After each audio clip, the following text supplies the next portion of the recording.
Hello and welcome to this episode of Star Wars Universe Podcast. Today we're continuing our coverage of Star Wars Rebels with myself and Riki and Sarah Hayashi. We're talking about Season 2, Episodes 17 and 18. All that after a commercial break we have no control over.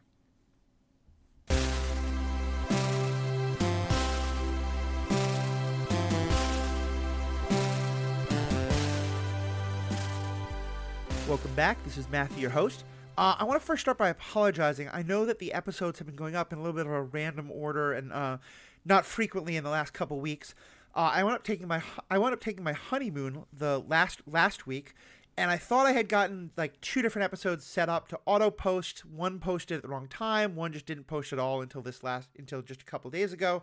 So my apologies for that. But we are now getting back to a regular schedule. Of course, by the time you hear this, it'll be a couple weeks later, and you'll have forgotten about that, and I'll have now brought it back up. So, oops. But I'm just really glad to be back here. On my honeymoon, I got to sit on a beach, sit by a pool, read a whole bunch, and I read a whole bunch of Star Wars books. And I'm super excited to be talking Star Wars. And we have here 2 of the best Rebels episodes, I think. One that is one of my absolute favorites, and both of them have so much significance for the overall plot. So we'll be talking about both of them as though we haven't seen anything that comes after it. And then we'll be probably talking about both of them in a spoiler section as well. So if you haven't seen anything beyond that, you can just listen and then check out. If you have and you're like, wait, why are you talking about the larger significance? I promise we'll get to that in a spoiler section. But first, let me introduce our regular co-hosts for this, Riki and Sarah Hayashi. Riki, so glad to have you back. Yes, I was in Japan, where I got to spend 6 days in a hotel room, where I read a tweet that was like, would you be able to spend 7 days in a log cabin for $200,000 or something? And I was like, yes. One day away.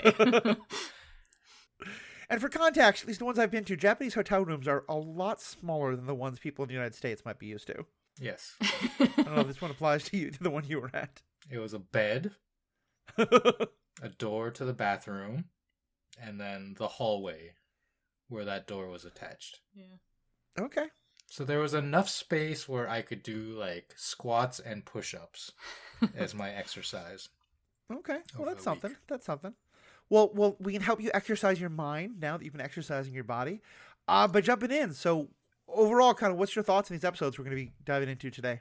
Well, I love that you said that this is one of your favorites, and I can't tell which one you're referring to because they're both fantastic. It's really, the show started off strong. Like, it didn't really have that season 1, you gotta kind of get into it. Mm-hmm. It's always been strong, but from this point forward, it's not much of an exaggeration to say that, you know, you come up to an episode and you're like, this is one of the best episodes I've seen. And then it just keeps doing that over and over again. Mm-hmm. You know, it's funny because as part of getting ready for the Kenobi show that we're going to be talking about a lot on this podcast as we get there, although I'm not watching any of the trailers, so I won't be talking about that, but we're talking about a lot of other stuff.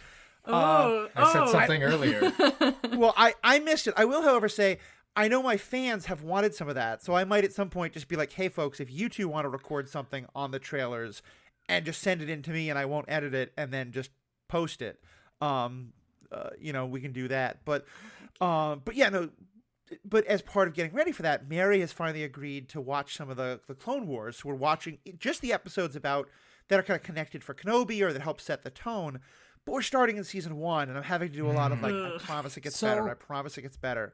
and so yeah, coming then to Rebels, where just like you said, the bar starts so much higher. Mm-hmm. It's just such a nice change. That one other thing I'll say on that, but Riki, go ahead. You want to ask something? Well, I had tweeted about Rebels and Clone Wars, and someone asked me, like, is there a good way to get into it? Because it's 7 seasons. Yeah. And I looked at the curated collections on Disney Plus. They have, like, a best-of collection. Or, like, essential episodes, I think they call it. I think that's what it's called. I thought it was a pretty good one because there's only, like, 1 episode from season 2 or something like that. There's 1 episode from season 1, like, 1 episode from season 2, and then... Yeah. Okay. And so, like, if you've listened to us, you know, we think season 3 is when it gets good. And I was like, okay, this collection agrees, and it looked good. There's also an essential Ahsoka collection if you were interested in just learning more about that character in anticipation of her new show. So I think those are good ways to introduce someone, and if they like it, they can, watch more. Mm-hmm. Yeah. I think it's definitely true. I'll also say our podcast, and we've been having great conversations about them that help you to, if you don't want to watch them, just catch up that way. The other connection I was going to make, though, and pulling it back to Rebels, is one of the things we said about Clone Wars a lot that was frustrating is that there's a lot of these sort of like little islands of great content scattered around. Mm-hmm. But it all feels incredibly disjointed, in part because it's not in chronological order, and it just felt like, different people at the writer's room got to hold the writing stick for an episode. And just too many characters Yeah. to deal with. Yeah. Whereas here, these episodes are not only great episodes on their own, but I'm not going to spoil anything, but they both are like advancing major plot lines that I now know, having seen all of it. I'm like, oh yes, that's where this started, or that's where it is so. And to me, that didn't feel. I don't know for sure, but knowing everything I know about the writers and the process, I'm fairly certain that some of where we get to by the end of the show, they knew they were going there when they wrote these episodes. And I just, to me, that's what good writing of TV really should be. When you're setting something up in season 2, that's going to be paid off in season 3 and then later in season 4. Yeah, and like, even just the callbacks to like previous episodes, like setting things up, it's nice to see that it's like aware of itself, I guess. Yeah, and I feel like that was kind of lacking from the Clone Wars. So let's start with this first episode, and this is the one, Riki, that I mentioned is kind of my favorite, but I think they're both amazing. The Honorable Ones, episode 17.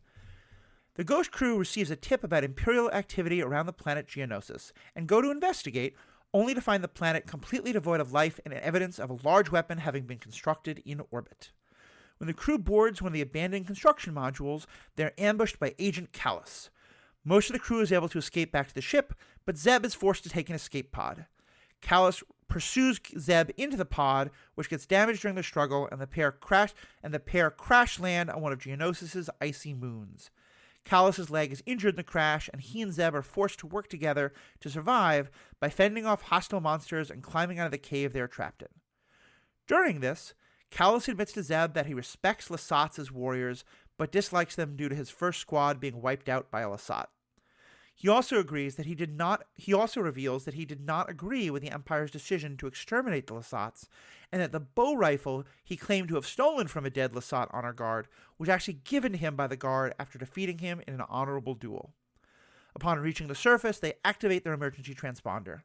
The Ghost arrives to rescue Zeb shortly after. Callus wishes to take his chances and wait for Imperial rescue rather than be a rebel soldier, and both he and Zeb part ways with a newfound respect for each other. Returning to a Star Destroyer, Callus is greeted rather coldly, even by Imperial standards, and the episode concludes with him sitting in his quarters deep in thought. What'd you like about it? Well, I mean, the plot, which is... it is a trope that has been done in not just sci-fi, but in all fiction. I was kind of like looking through the history of it. There's a lot of like World War II movies about this of enemy soldiers, trapped somewhere or stranded somewhere, and they have to work together. It was classically done in sci-fi in the movie Enemy Mine from the 80s. I don't know if either of you would have seen this. It's kind of gone under the radar, other than noting it as being in this trope, where a human and an alien who their planets are at war have this situation and then end up basically becoming family. Yeah. Okay, go ahead. And then there was also a Star Trek episode, Next Generation, called The Enemy, probably in reference to Enemy Mine, where Geordi LaForge and a Romulan are trapped on a planet together. Yeah. The first one that comes to mind, not a work of great cinematic art, the one I am quite fond of, Kong Skull Island, starts with that, because it starts with an American... well, minor spoilers at the beginning, but yeah, it starts with an American and Japanese fighter pilots both crashing there during World War II. Okay. And you're right, yeah, the whole kind of like enemies being forced into a situation where they need each other's help, like I think it happens in war movies a lot, but also it just happens with like, siblings or like a parent and a child, and they're in the middle of a terrible fight and they have to face something together, and that kind of forces them to see through each other's eyes in some ways. And you're right, I mean, it's such a trope, but I feel like tropes aren't necessarily always bad, especially when they're used to good effect. And here, it just works so well, because their histories are so entwined with each other in ways that get revealed in this episode. Mm-hmm. That was very much Sarah was talking about, the setup of this. Yeah. The history of these two characters, even in just a season and a half of, immediately off the bat, like, why do you have a bow rifle? It's like, well, right. I was there at the massacre of Lasan. Mm-hmm. Mm-hmm. Yeah, and even like Callus's just like knowledge of Lasat customs, right? Right. Yeah. No, it's so good. I love how it sort of also shows Callus the kind of gentleness of the rebels, right? Like, even though they're promising if he was a prisoner of war, they treat him with respect. I think he even seems a little like incredulous or disbelieving that the rebels are even going to come back for him. He kind of seems like the Imperials might not come back for him either, whereas like Zeb is 100% convinced that they're coming back for him. This is his family.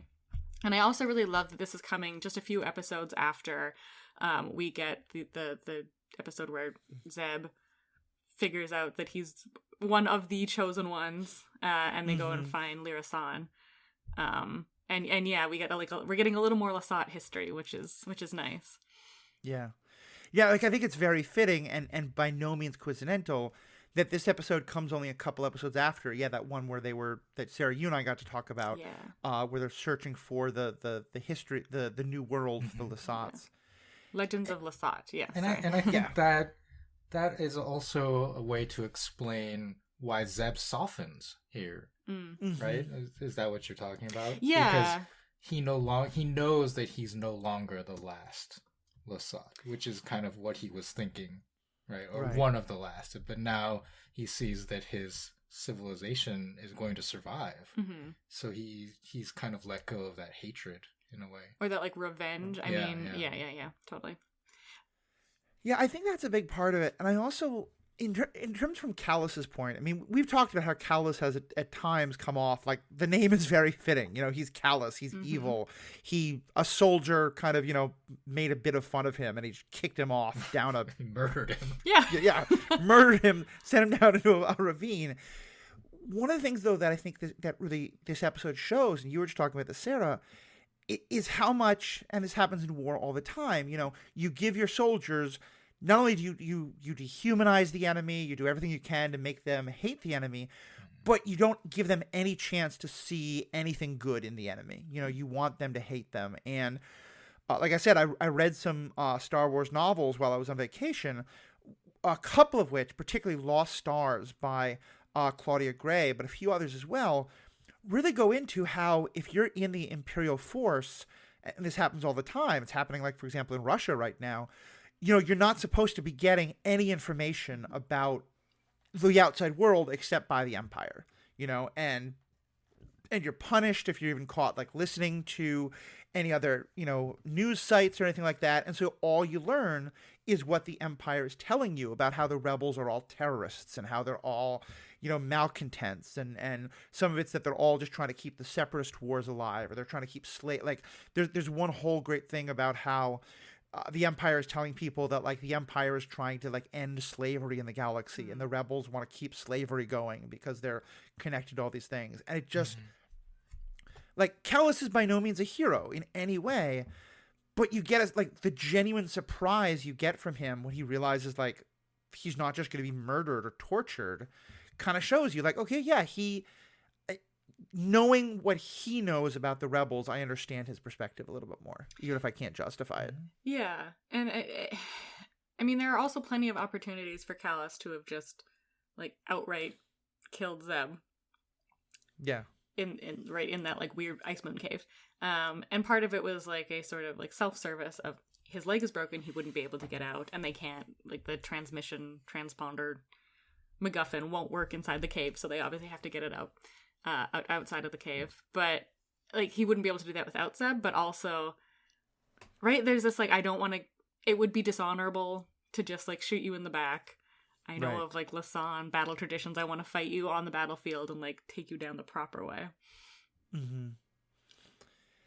Yeah, there's definitely an element of that. And I think also just of, because there's a couple of great scenes where he's like going to train the rifle on Zeb himself or on something else. And he's kind of going back and forth. But also, I think, especially from Zeb's perspective, who also faces the same conflict, but for both of them, they are warriors through and through. And both of them, I think, are very willing to die for the cause they believe in.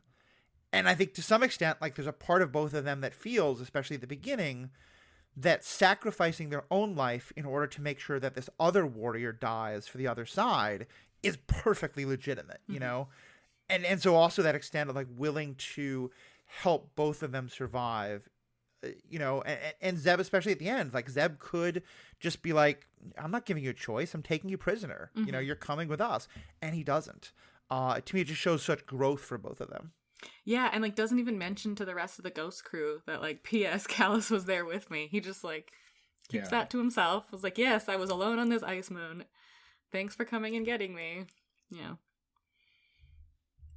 Another important moment I felt in this episode was when Callus tells Zeb, you know, if you surrender to the Empire, you'll get a fair trial. Right? Which is, we know is BS. Yeah. Zeb knows it's BS. But Callus believes that. Yeah. Like, he has been indoctrinated by the Empire so much that his belief is like, yeah, if I arrest you, you'll get a fair trial, and, you know, I'll say a good thing, and maybe you won't be executed. And it's like, Zeb's like, right. Yeah. Right. Yeah, in some ways, I think this is, again, a trope, and so one I'm about to mention doesn't invent it, but it's one I will always go to. Les Miserables is my favorite musical. It's one that has incredible power for me. And my favorite character in it is Javert.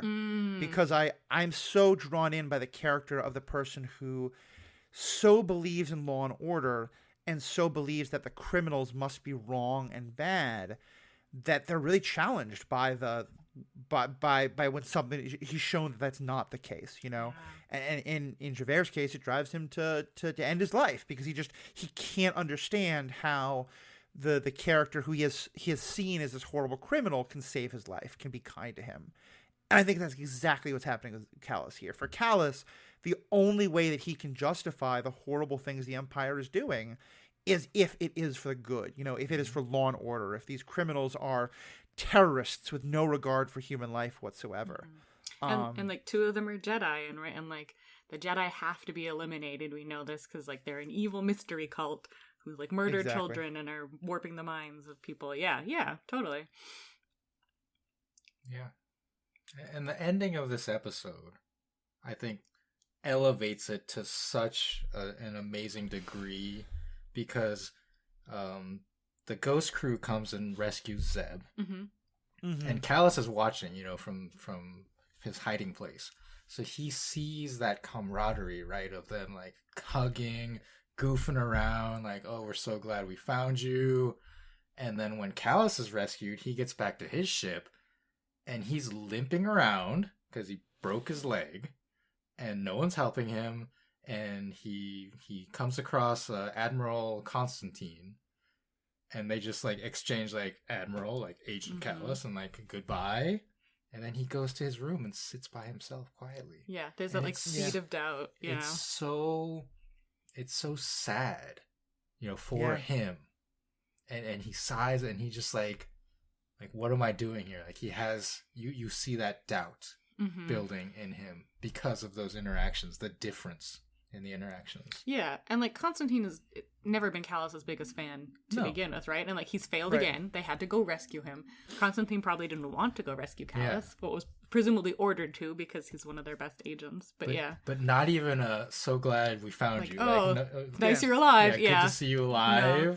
It's kind How's of a, your leg? You're an inconvenience. Nothing. Yeah. I remember the first time I watched this episode, Paul, who, no, I'm sorry, because it was the other, let me start that again. I remember the first time I watched this episode, I was angry because I had hated the character so much. Like, he was a great character, but I'd hated him.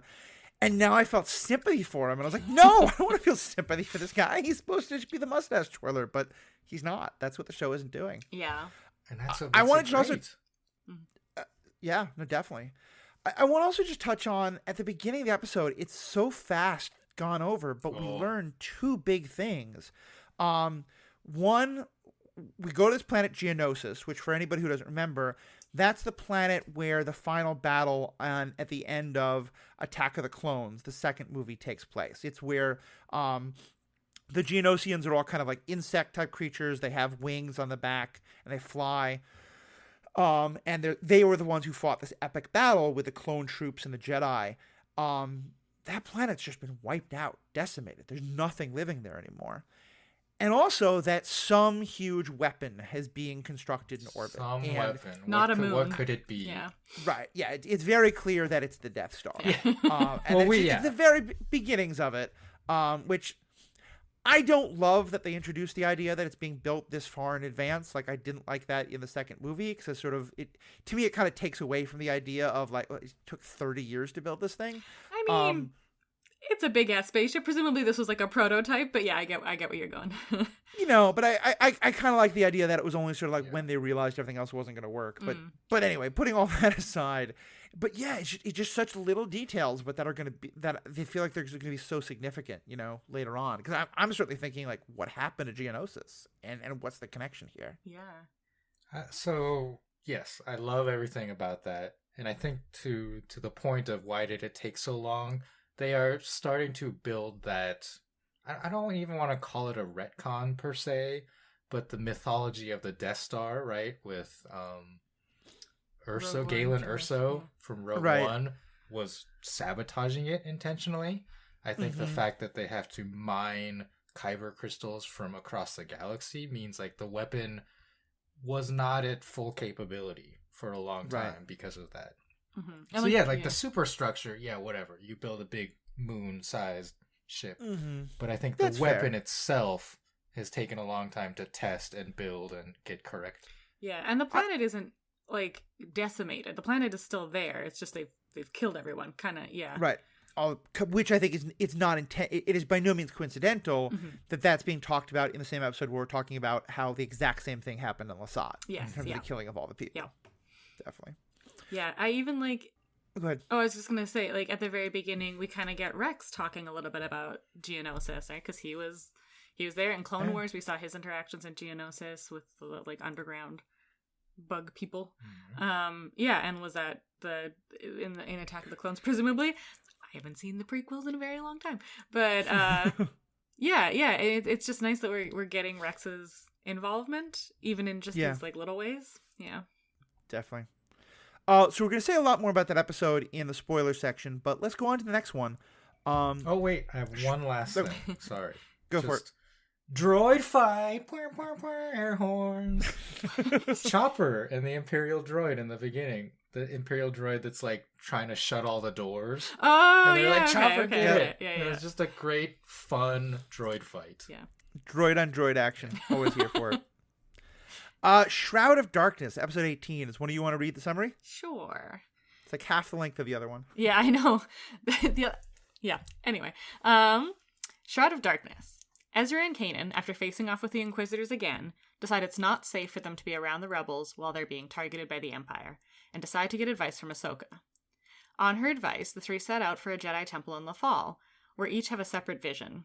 Ezra of Master Yoda, Kanan of the Temple Guard, who is testing him, and Ahsoka of Anakin/Vader.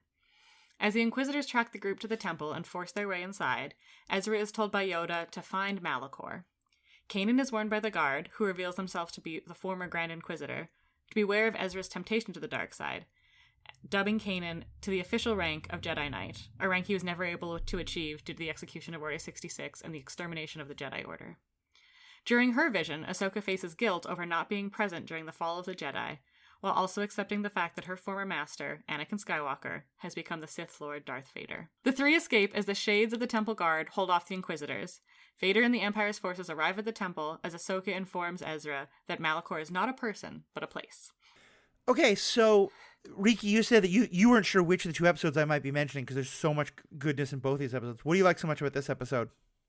I mean, the Ahsoka scene with her seeing the ghost of Anakin, or like manifestation of Anakin, saying, "Where were you when I needed you?" Like, I cried because me too. The two of them, these two characters, are really like one of the best parts of the Clone Wars, and now like continuing into other Star Wars media. So that just got to me. Yeah, I take maybe a little umbrage with this introduction saying that she's like accepted the fact that her former master is Vader.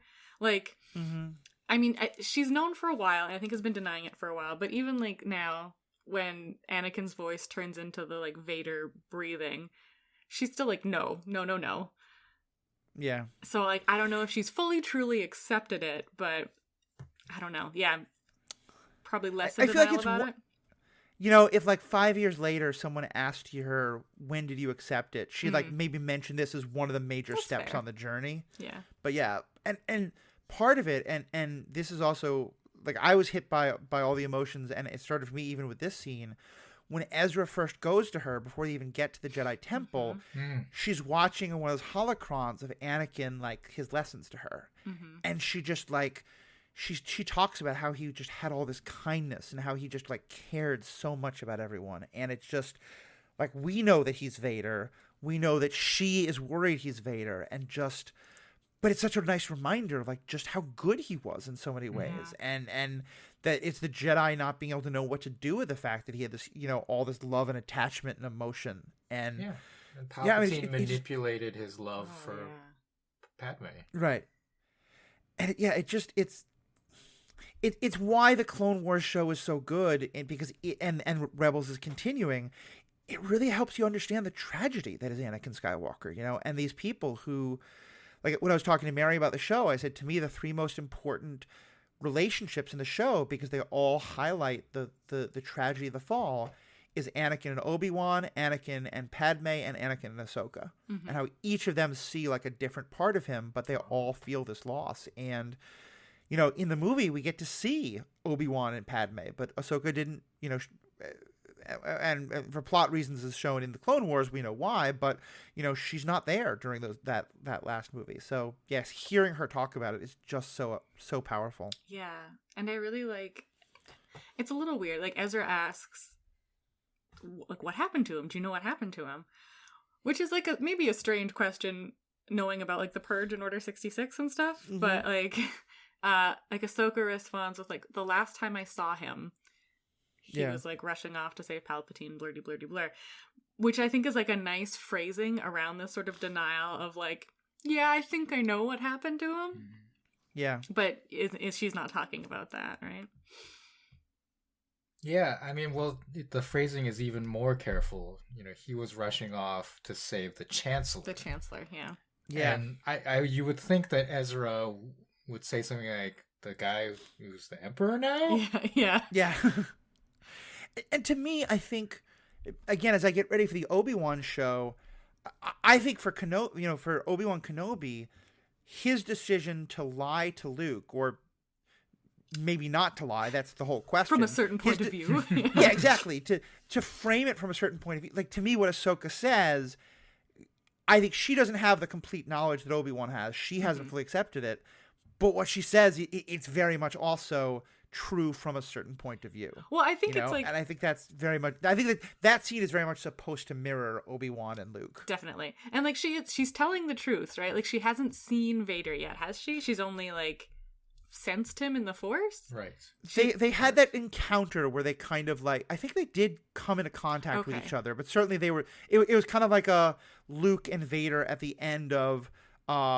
the end of Empire Strikes Back, where they're on different ships, but they're kind of sensing each other. Yeah, but she hasn't like seen his face, obviously, but I don't think she's even like seen his body with getup on and anything. Yeah, so like she's answering a different question than the one Ezra asked, while making Ezra think that she's answering the question he's asked. Yeah, definitely. So earlier you mentioned Anakin's relationship, and I just want to add, Anakin's relationship with Rex was also instrumental because of how he interacted with the clones under his command. And that was very different from how all of the other Jedi generals interacted with their clones, how they felt about them. Yeah. And again, like, led to his fall. And Rex, like, still speaks so highly of Anakin, right? Yeah.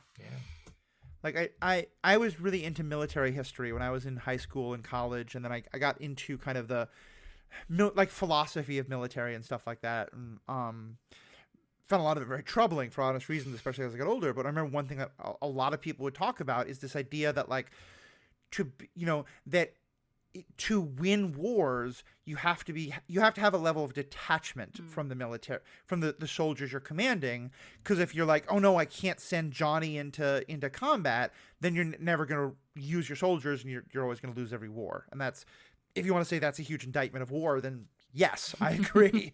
but the point is, and that Anakin never had that. Anakin did live and die with his soldiers all the time, and so they loved him and they fought better for him. But then there were some times where, like, he lost a battle because he wasn't willing to kind of order sacrifices the way some of the other generals were. But then, as we've talked about so much when we talked about the Clone Wars, the other generals were losing their humanity. The Jedi. I want to find a better word, because they're not humans. They're sentient entity. Yeah. Humanoid entity, whatever it is. Even humanoid is still making humanoid the.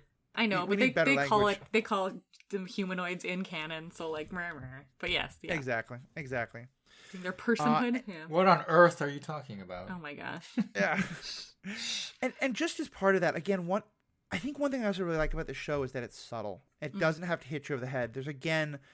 It's so evocative, but that one little moment when Ezra says, "Why don't you and Kanan, do the meditation to open the Jedi Temple?" and she says, I can't. I'm not a Jedi." Yeah. And then just says, it's okay. I chose it. And we know, if we've seen the Clone Wars, that it's a lot more complicated than that. They don't go into it. They don't do a flashback. They just let you kind of know that, with just that one little bit. Yeah. Well, and even like as Ahsoka's fleeing the temple, she like looks back and sees a little like Yoda, and he's just like, "Hey," waves at her. Yeah. And like she gives like a nod and like turns around and goes back, but it's kind of like, "Sorry, I accused you of murder." Like, I don't know. It was a weird, like a weird little interaction there, but yeah. And I mean, like Ezra's also not a Jedi, right? Kanan is technically still like a Padawan, I guess, even though like after this episode he's officially a Jedi Knight. But right. Although again, it's sort of like, who is it? It's sort of this like AI spirit. It's kind of a spiritual AI matrix thing that's like running this thing. I mean, I'm not sure if like this has been discussed, and I'm just like showing my lack of the broader universe here. But like, is this just the way that I assumed it was the way that Jedis were knighted, was like by these temple guard folks? No. I think normally you're knighted by. I just rewatched the first two movies, and a Padawan has to go through the trials. Okay. And then they kind of announce that they make you a knight. But then I think there could be kind of like battlefield promotions from time to time. Sure. But yeah, like at the end of it, when Qui-Gon wants to take on Anakin, not at the end, but when Qui-Gon wants to take on Anakin as his Padawan, and they say you can't have two Padawans, he says, "No, it's okay. I think Obi-Wan's ready for the trials." Yeah. Okay. So, yeah. Yeah, so let's talk about go ahead. Well, I think we're heading into this part of Kanan and the Inquisitor where I don't think that it's an official Jedi custom that happens. Right. But I think that is an important moment for Kanan because he has had these doubts about whether he can teach Ezra properly. And then to have this former enemy who menaced them so much and had the upper hand on them for so long, come to him and reveal, who he was in his previous life, and then acknowledge that Kanan is ready. However he came to that determination, right? But I think it's important for Kanan for this to happen and to believe it, rather than the ritual itself. Mm-hmm. It's amazing to me when I remember this episode is only like 24 minutes long, because there's so much packed into it. And with Kanan especially, like, one thing that the episode summary leaves out is that the Temple Guard, one of the first things he said is like, "Kanan, you're going to fail. You cannot keep Ezra away from the dark side. So therefore we have to kill Ezra right now."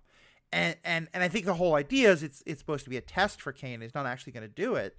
But part of it's a test to see would Kanan go along with it. But then, like, can Kanan defeat him? And it's just, and then I think having it then be revealed to be the Inquisitor, because the point is, like, the Inquisitor did fall. Mm-hmm. So clearly the potential of Ezra or Kanan falling to the dark side is a very real danger. Well, and even in this sorry, go ahead. I was going to say, yeah, and it's one that, Kanan clearly lived through. And so having him have to face that and have to face his fear that it will be his fault if this guy falls, very much kind of like the way Obi-Wan carries the guilt for Anakin falling. I think rightfully so, but it's another story. Yeah, it hit me so hard, and I had so much, like, I was so emotionally moved by the whole thing. Mm-hmm. Yeah, and even like in mid-battle, right? Like the Temple Guard has 2 sabers. There's like a whole wall of lightsabers and a very poorly animated wall behind them.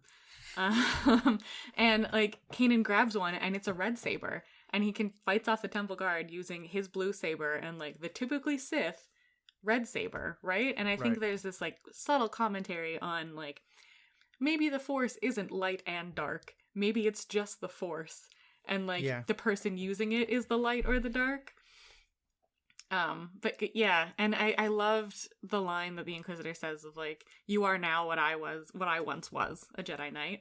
It really reminded me of like these super old school Memento Mori, which were like beautiful pictures of skeletons, and it's underneath it was carved like, what you are now I once was, just as like a you're gonna be a skeleton, remember that kind of like memento, right? And especially coming from the Grand Inquisitor, of like there's still the potential for you to turn to the dark side.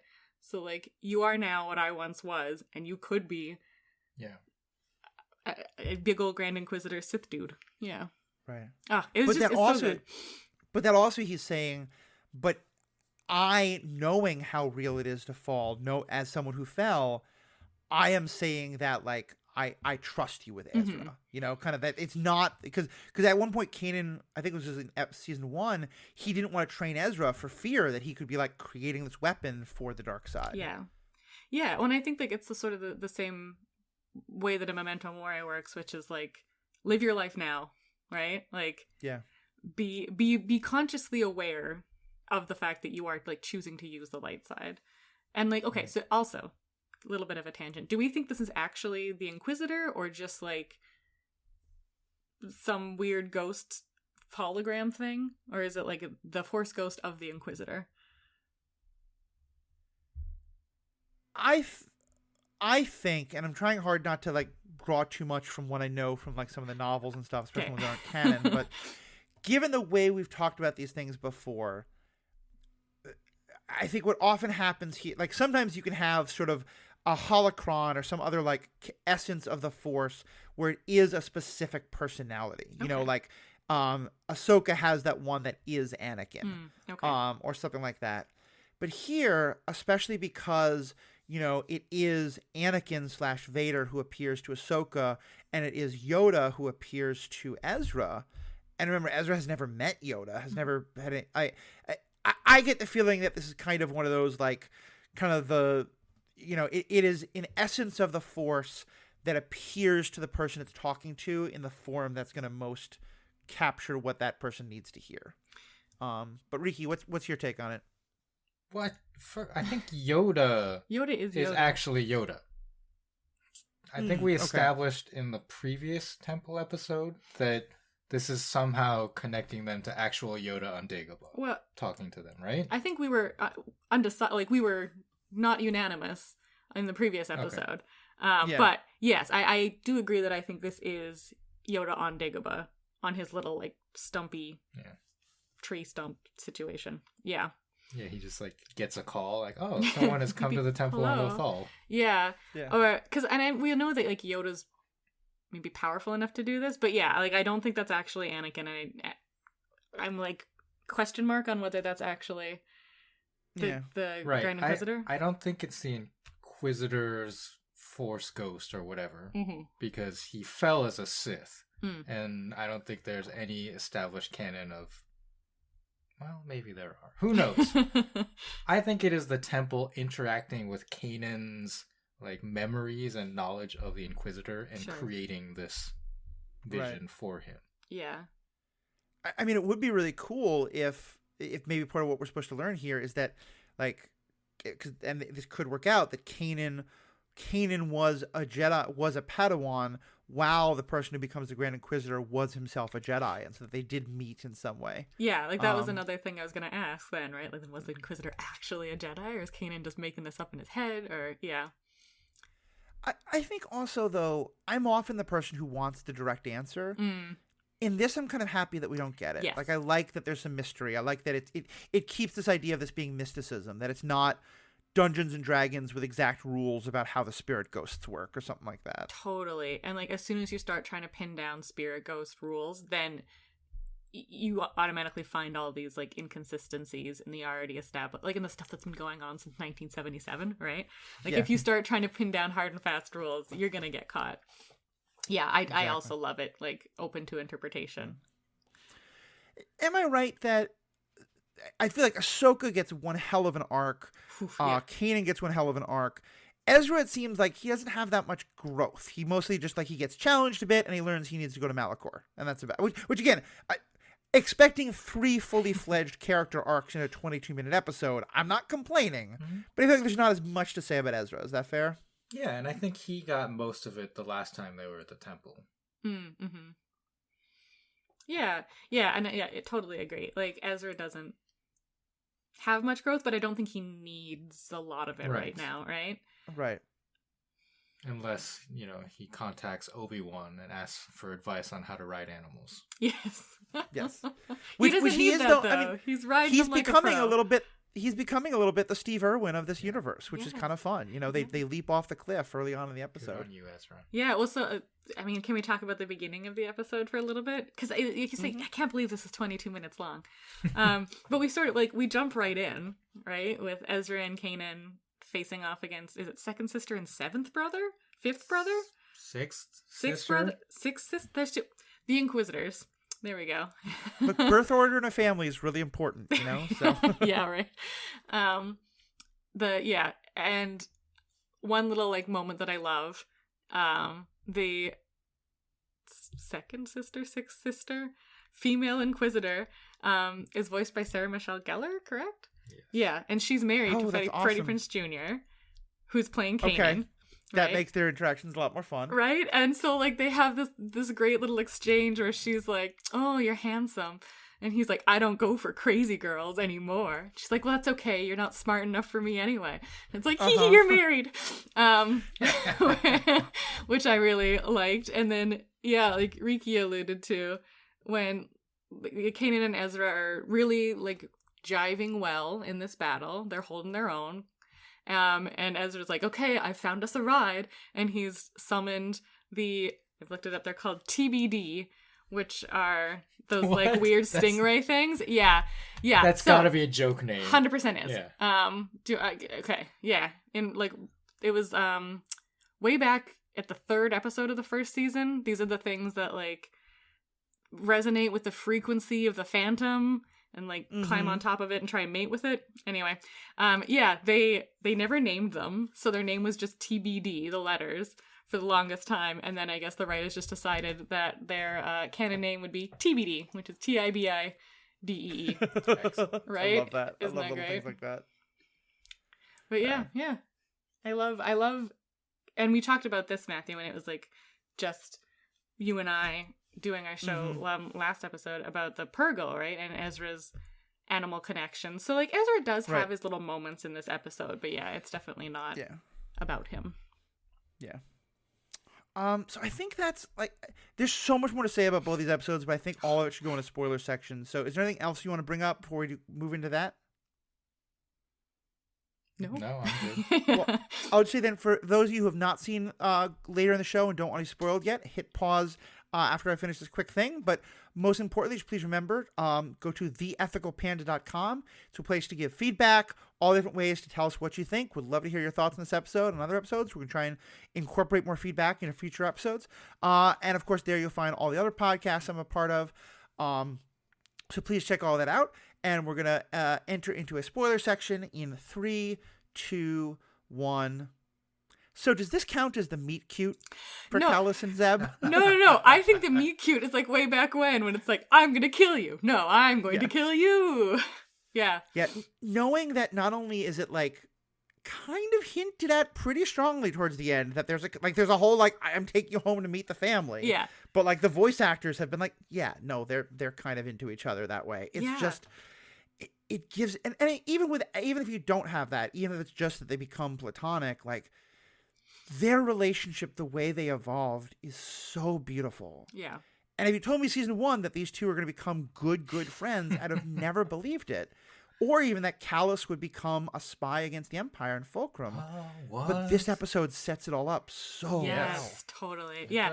And I remember watching this episode first run through, not knowing what's going to happen, and like shipping these two hard after it. And I think like presumably a lot of people, right? Like that friends to enemies trope is there as we talked about.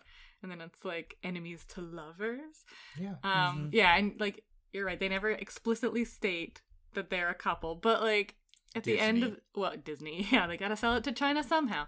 But at the end of the series, I mean, in fairness, Star Wars before Disney was not a like abundance of pro-queer culture. Oh yeah, no, but totally. yeah. Moving on. 100%. Yeah, my Disney comment is just that they have become very good at presenting things that fans are willing to and able to easily read as queer. But canonically, they are not because they don't want to upset certain audiences. Right. And I think this is one of the ones that they, again, have done a very good job of creating these characters who a lot of people believe are together. Yeah. Well, I mean, at the end of the series, they're like holding hands and Zeb is taking him to Lyra-san, right? So it's like... But then they never say it out loud. They never say it out loud. And they have plausible deniability. Yes, yeah. I think if I remember correctly, to me it really reminds me of the end of Avatar: The Legend of Korra, which have you all seen? Absolutely. Yeah. Where it is the writers very intentionally meant for Korra and the other woman to be partners by the end of that show.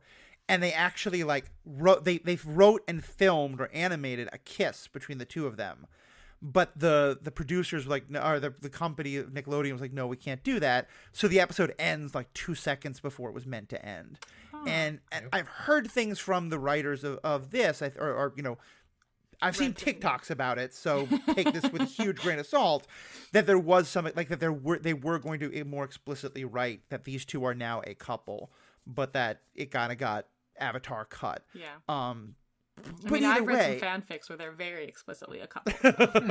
I'm sure you have. But yeah, the Legend of Korra stuff. Okay, little asterisk to this. I had like just had my surgery and was a little like toasted on painkillers while watching most of Legend of Korra. But like people had told me like, oh yeah, I like that it's kind of like queer representation and like there's like a lesbian couple, and I was just like, where?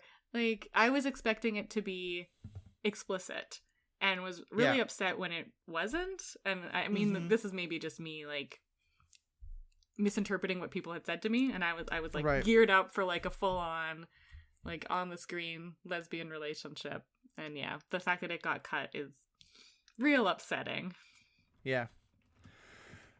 But yeah, I think the other thing is that this is the episode where I really start to believe in Callus as a character who can have a redemption arc. Yes. You know, because Zeb goes through a lot of change in this, but I think it's mostly Callus, you know, of him, as we talked about, him both seeing that everything he knows about the Republic is wrong, but also that everything he thinks about the Empire and the Empire's mission is wrong. Yeah. And just both the voice acting, but also just the animation of the character just really conveys that so well. Mm-hmm. Yeah. I read a review of this episode that came out at the time it was aired, right? So like watching this episode in order, in context.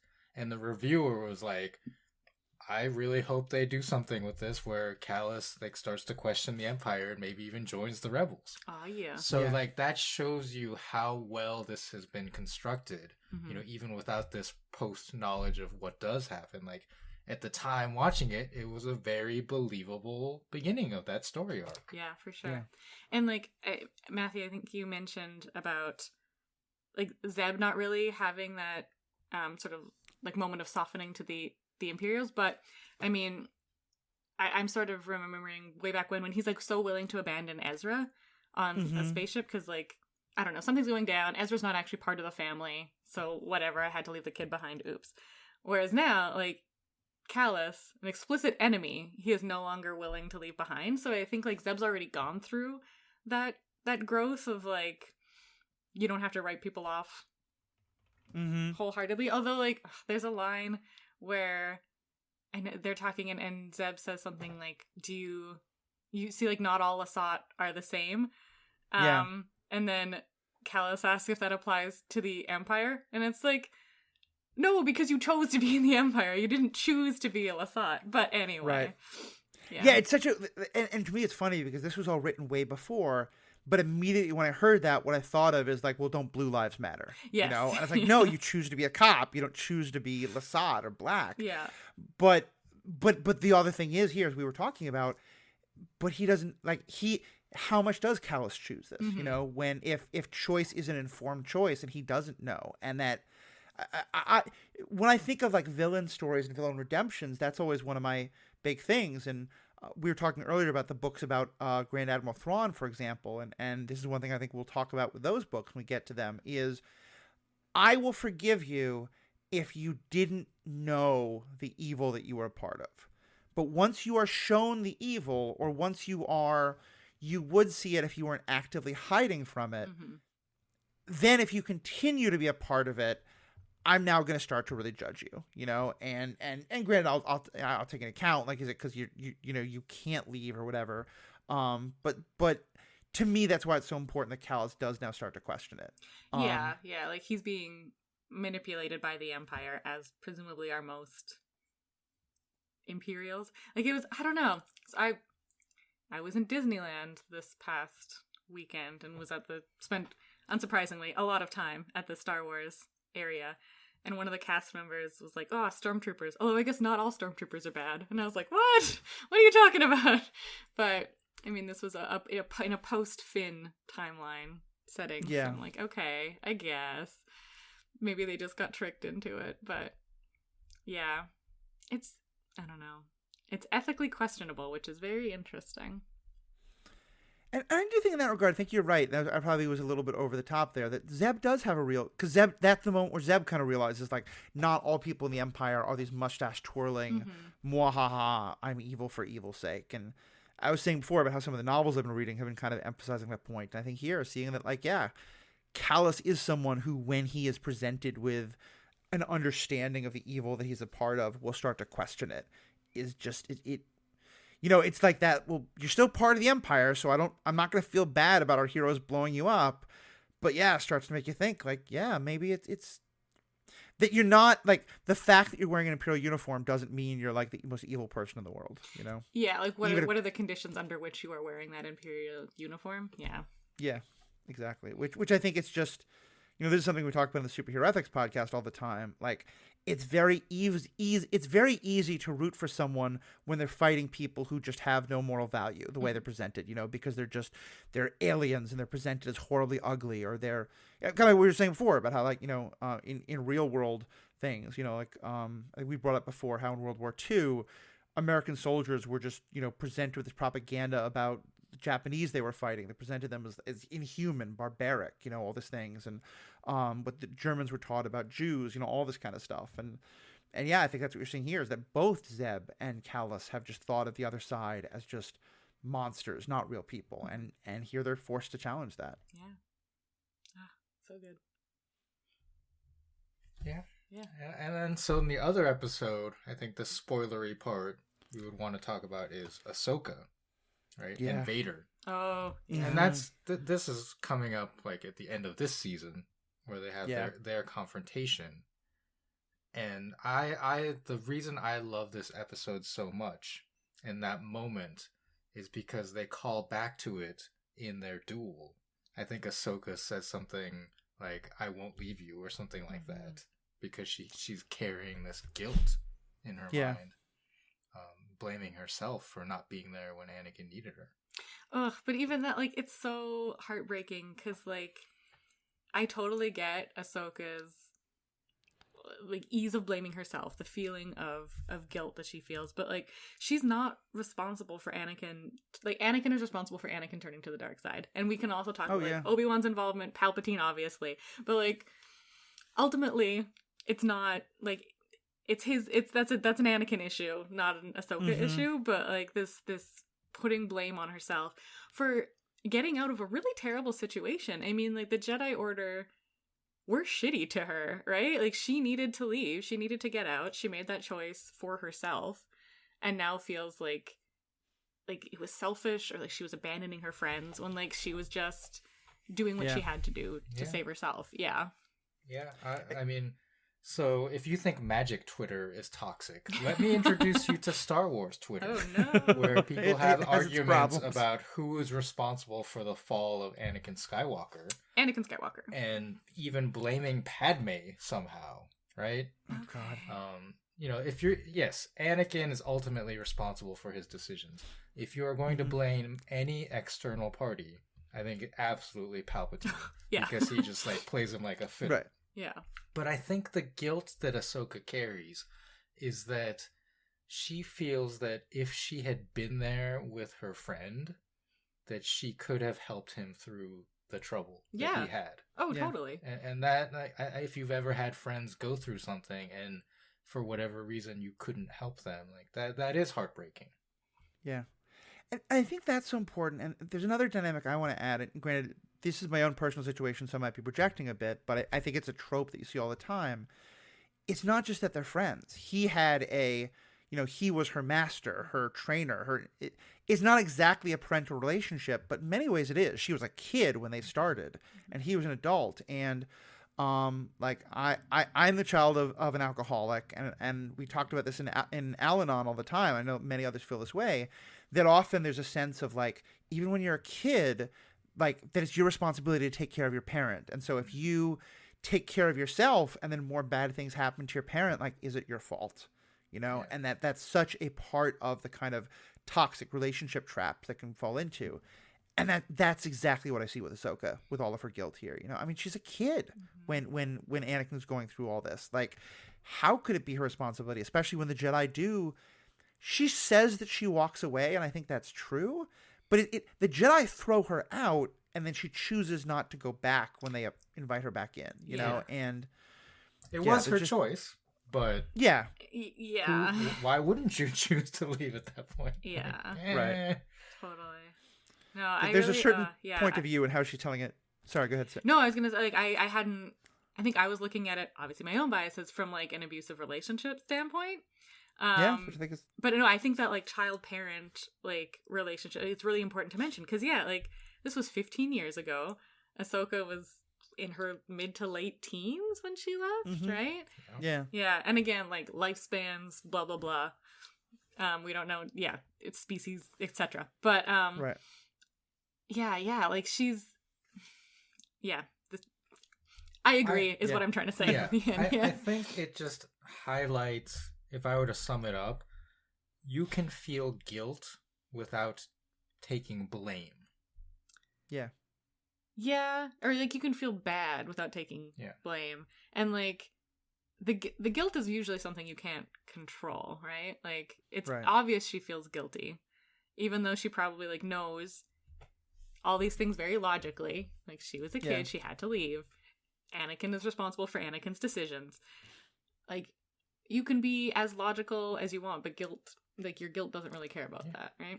And it's one of, in the history of Star Wars, I think it's one of the beautiful moments that if we ever get to a what if Star Wars, it's like, what if Ahsoka didn't leave the Jedi Order? Right? And get that story and see how, Revenge of the Sith plays out with Ahsoka standing by Anakin. Yeah. And all of that. Like, that's the kind of fun, fanfic or whatever you want to say. Yeah. No, I think that could be so good. Especially because we did see a little bit, like in the Clone Wars TV show, there's a couple moments where he starts to go towards the dark side. Oh, yeah. And Ahsoka is often the one who's kind of helping talk him down off the ledge a little bit. But I think like he's like in the Clone Wars, right? Like Ahsoka's there, and Anakin's still going towards the dark side, right? Like, and there's still that like Imperial March playing, or not Imperial March, like the Vader theme playing behind him at like key moments, right? So like, yeah, I think if Ahsoka would have been there, Anakin would have still fell, but it would have been like, I'm interested to see that's how that story plays out, because Palpatine's just got his hooks in him so deep. He really does.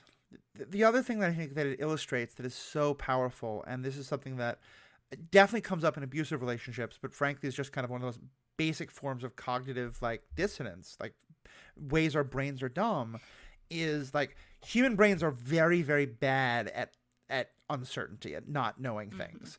And especially when like, you know, someone who you think of as being very good suddenly does something really bad that's hard to deal with. And in a weird way, like, and there's been so many, I've experienced this, but there's so many studies that demonstrate this. It is easier if you're faced with something that doesn't seem to make sense and also seems tragic and like, how could this happen? It's easier for your brain to blame yourself because now at least you have a cause.